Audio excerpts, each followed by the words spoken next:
Hola, ¿qué tal? Muy buenas tardes a todos. Bienvenidos a esta nueva edición de Telediario. Как сказать это по-английски? 法国的学生学汉语的学生和中国 I've gotten a lot of interest and encouragement. Meu nome é Valdemir Munduruku, sou liderança da aldeia Teles Pires, do povo indígena Munduruku.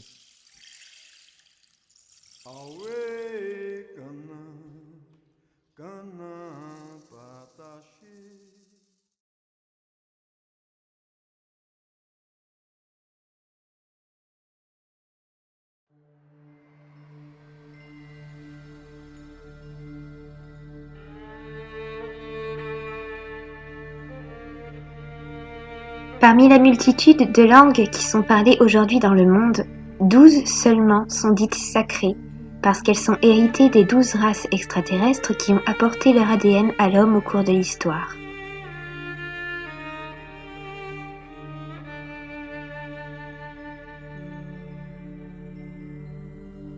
Ces 12 langues sont originelles, elles sont non déformées.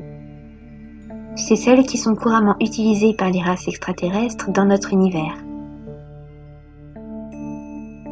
Leur écriture est symbolique et phonétique.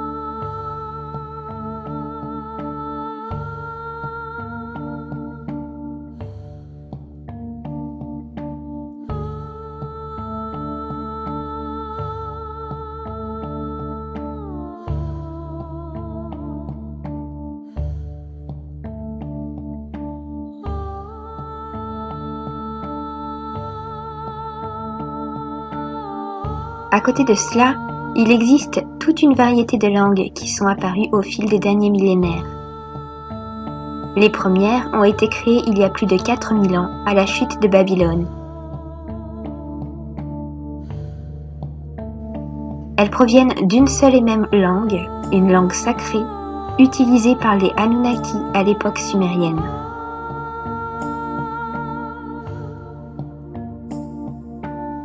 C'est cette langue qui a servi de modèle de base pour concevoir les formes dérivées actuelles, comme le français, l'espagnol et l'italien. Toutes les langues latines proviennent du latin, et le latin provient du sumérien.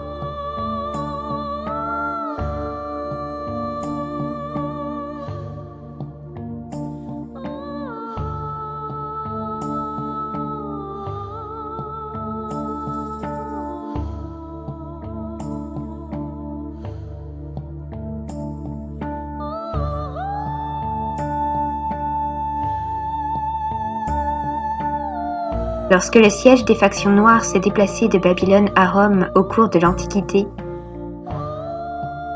le latin s'est étendu avec la christianisation et les langues des tribus conquises se sont mêlées à la langue romaine. Cela a donné naissance à toutes les langues latines que nous connaissons aujourd'hui.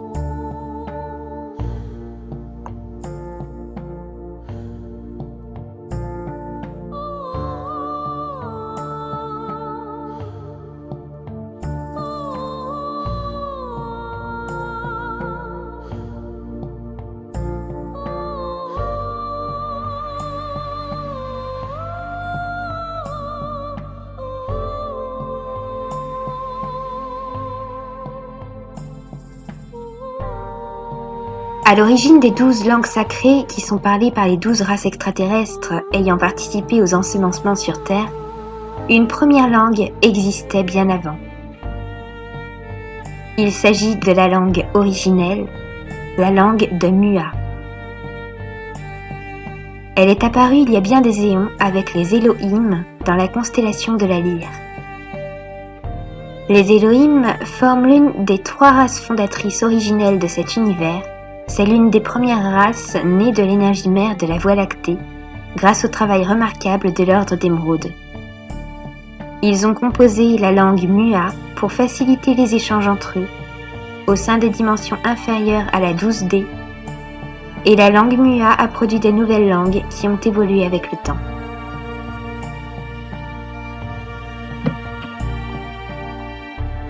En fait, les mots sont de l'énergie condensée. Ils ont une utilité dans les dimensions où la matière se densifie, mais ils n'ont plus d'intérêt dans les dimensions plus élevées. C'est pourquoi les consciences supérieures n'emploient pas de mots, ni même de système d'écriture ou de symboles.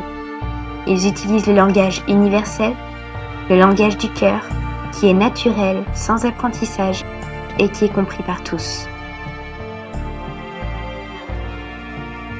Ils forment une conscience collective unique grâce à leur corps subtil universel. Et c'est par l'association de leurs corps universels combinés qu'ils forment un plan commun où il leur est possible d'échanger.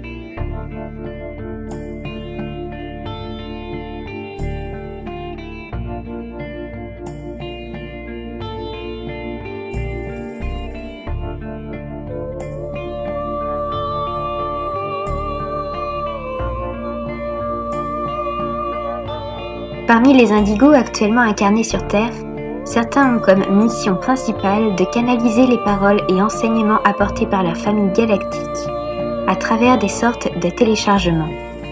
C'est un type de contrat spécifique, prévu avant l'incarnation.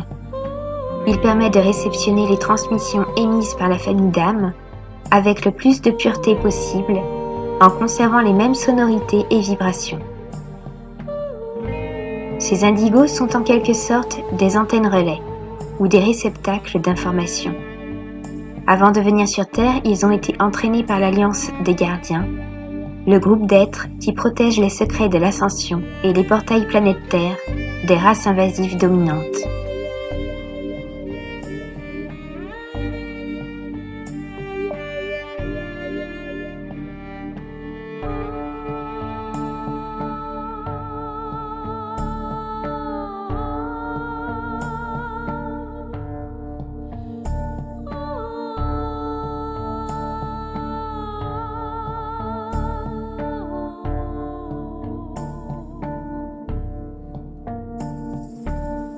C'est à travers sa langue natale qu'une race peut transmettre un message à son interlocuteur.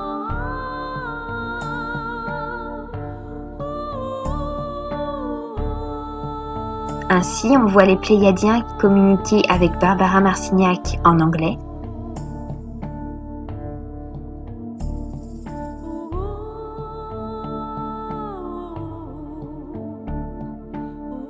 les Aviens communiquaient avec Corégoud par télépathie empathique,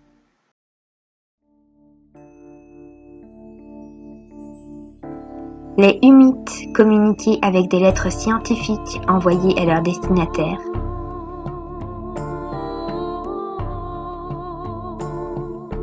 et les Elohim communiquaient avec Ashayana-Din.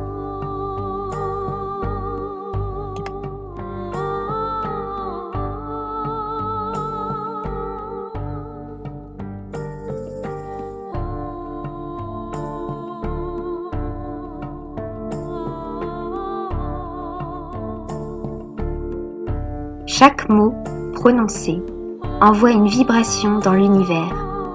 Chaque mot porte une vibration de forme qui interagit avec le tout.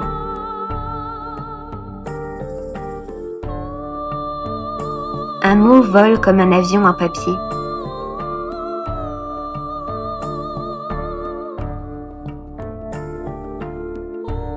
Glisse dans l'atmosphère.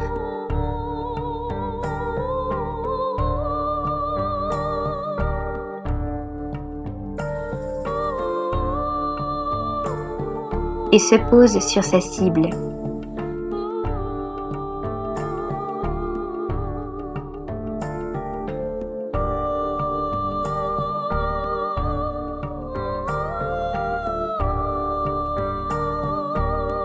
Lorsqu'il est employé pour critiquer, c'est une flèche empoisonnée.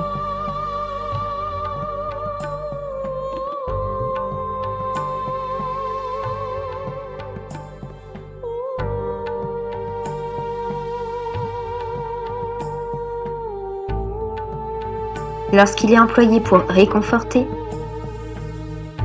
c'est une plume qui vient caresser.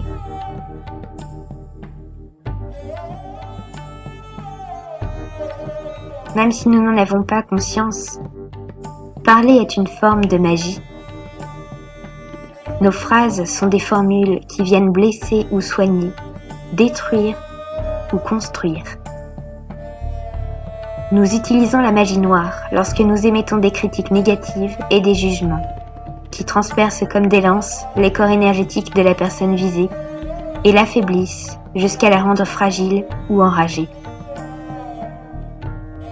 À l'inverse, c'est la magie blanche que nous utilisons lorsque nous souhaitons le bien-être d'un proche, prions pour son bonheur ou récitons des poésies amoureuses à son égard. Ainsi, il n'est pas difficile de comprendre pourquoi la société nourrit la population de critiques malsaines régulières. Avec un choix de films violents, de gros titres provocateurs et de chansons tristes, les hommes restent captifs d'un jeu de guerre énergétique. Observez vous-même. Combien de fois croisez-vous les mots danger, interdit, attention, meurtre, assassinat, mort ou guerre dans la même journée?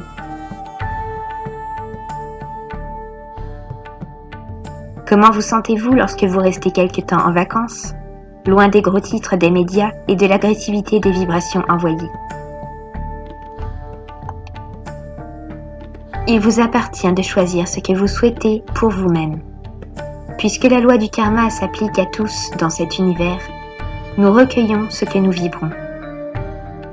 C'est pourquoi il est extrêmement important de choisir nos mots avec le plus grand soin, apprendre à ne pas parler sans raison, ce que l'on voit trop souvent dans cette civilisation. Le silence n'est pas un ennemi. Il est riche, plein, vivant. Prenez le temps de vivre, de ressentir les mots. Goûtez consciemment à la douceur d'un je t'aime. Je m'aime.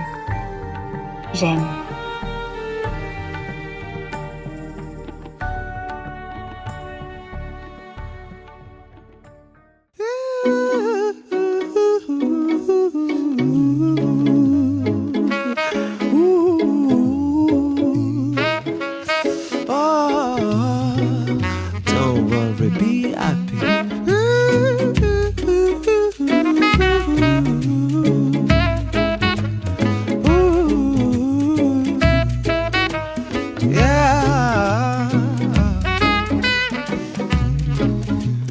Here's a little song I